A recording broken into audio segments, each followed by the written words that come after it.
Welcome to this episode on my take on how to properly wear a mask. So full disclosure, I am not a frontline healthcare worker. I'm not a hazmat trained personnel. Where I am trained is NBC, Nuclear Biological Chemical Warfare, about 18 to 20 years ago. And I've actually used those skills in theater. So welcome to this episode.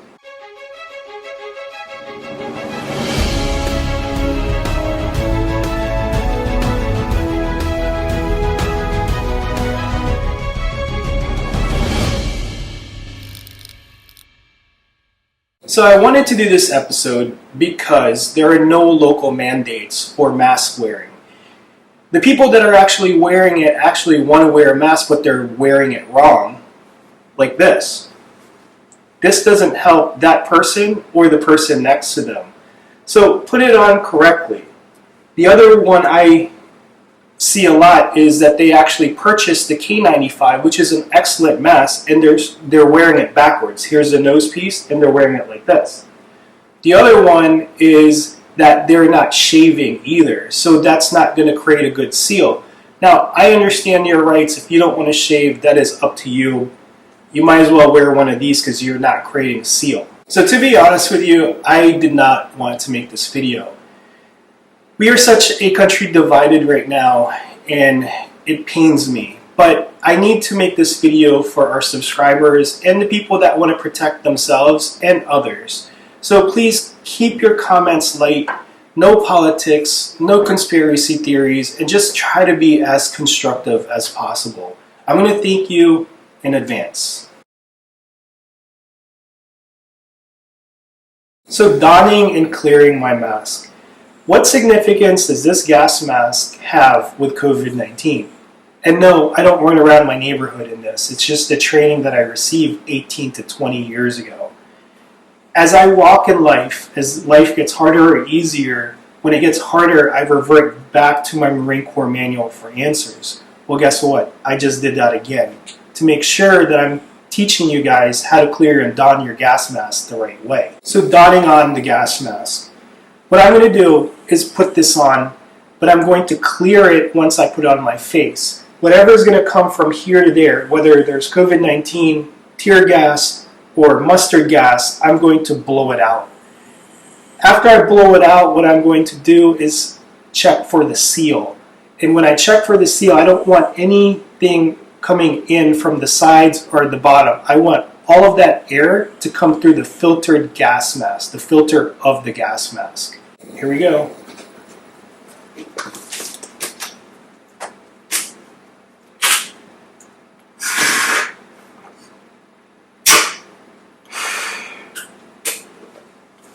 So that was donning and clearing my mask. Number one, I purged all the bad air out. Number two, I checked for a seal to make sure that there was no air seeping in. I want everything to go through my filter. So that was number two. And then the last one is I can start to breathe. In the beginning of the pandemic, me and a very trusted colleague were trying to brainstorm to figure out what is the best hand sanitizer. We came up with this, everyone has this, and I decided not to go with this. There's additives in here to make it into a gel. It is 75% alcohol, and if it's scented, guess what? There's more additives to it. It just kept going back to the alcohol. The additive in here is purified water and alcohol, nothing else. And you had access to this in the beginning. Now, the other plus is that you can aerosolize this to cover a bigger area. So if you wanted to sanitize, let's say, your steering wheel, you can. My confirmation was geeking out on the Mars rover Perseverance land on Mars. One person had one job, and it was to sterilize that rover with this same alcohol. That was fabulous. That was me having a light bulb moment saying, okay, I was right this whole time. That rover is looking for life, so it has to be sterile when it goes there to see if it can find a life form. So they used alcohol in order to sterilize the rover. Before I put on my mask, I am actually going to try to sterilize my hand. Either I'm going to go to the sink and wash it, which the CDC recommends, but I always don't have access to soap and water, or a sink in that matter. So what am I going to do? I usually carry alcohol with me, 70% and above. I am going to douse my hand in this. I'm not spraying it once, I'm going to spray it a lot to where you can see that it's dripping wet. While my hands are still wet, this is when I'm going to don on my mask. There you go. So what kind of alcohol do I recommend is going to be 70% and above isopropyl alcohol. This is readily available. We get this at Walmart. It used to be $1.20, now it's $2.20, but it is really worth it. It's really worth it. Donning on your mask. This is the most important part of protecting yourself. Number one, alcohol. Put a copious amount of alcohol in there. Give it a little bit time to work. That way you kind of sterilize your hand. You're going to look for the metal piece. This metal piece is your nose piece. Then you're going to put one strap under your ear, the other strap over your ear. That way it has 2 points of contact for that good seal. After I do that, what I'm going to do is exactly how I did my gas mask. This is the light bulb moment for me. I did not know I was doing this for like 6 months until I decided to make this video. I was actually clearing my mask like a gas mask. It's just weird. Ready?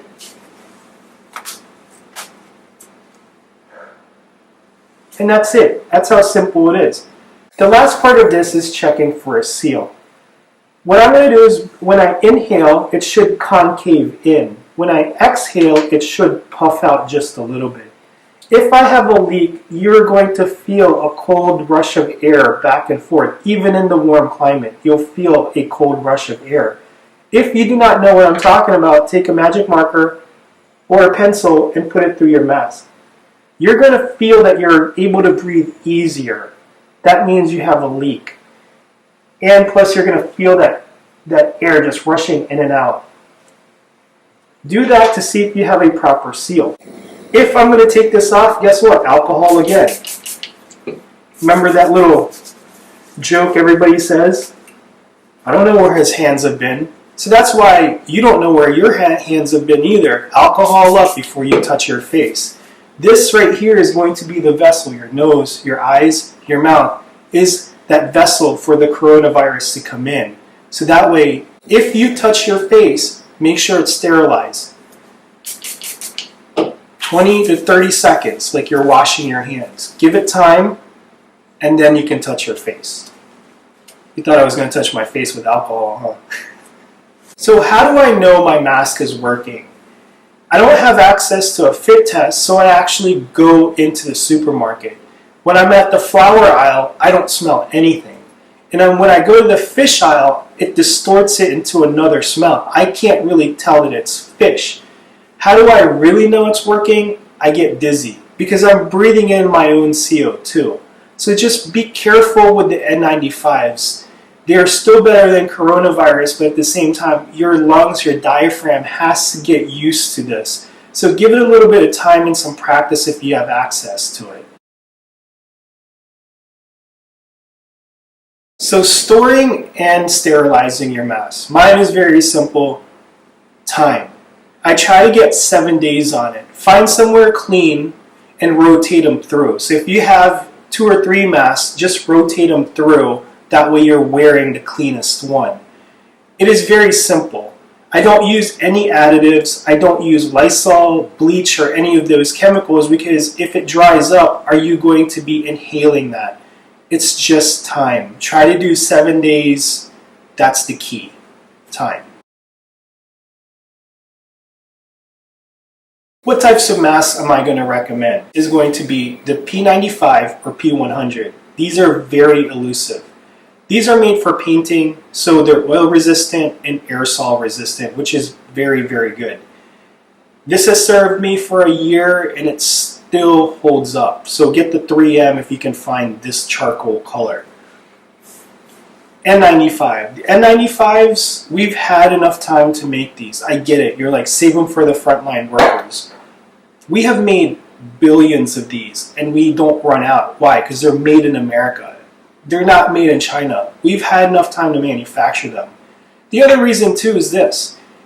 If you're not wearing a mask, I get you're right. The thing is, let me protect myself. So if you feel the same way, get the N95. I don't have boxes of these. I don't have boxes and boxes of these for 5 years.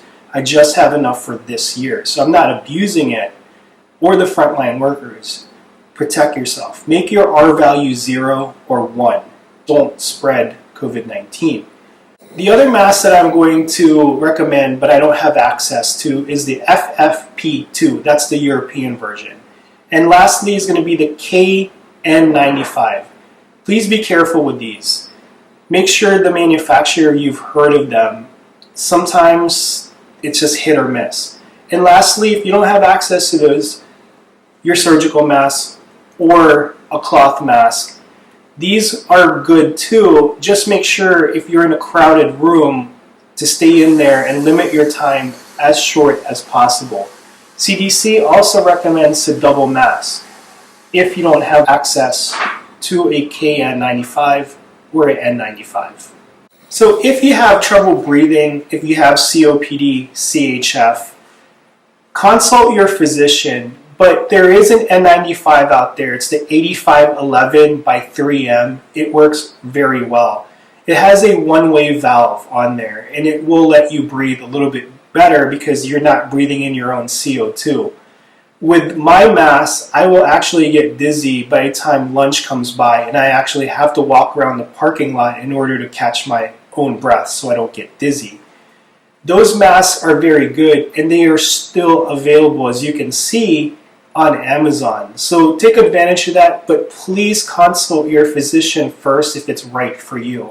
We have done a lot of research on the N95 mask. We came across an article from the Mayo Clinic to tell us how much it filters. So it will filter 0.1 microns versus the coronavirus at its smallest is going to be 0.12. So you are barely filtering through.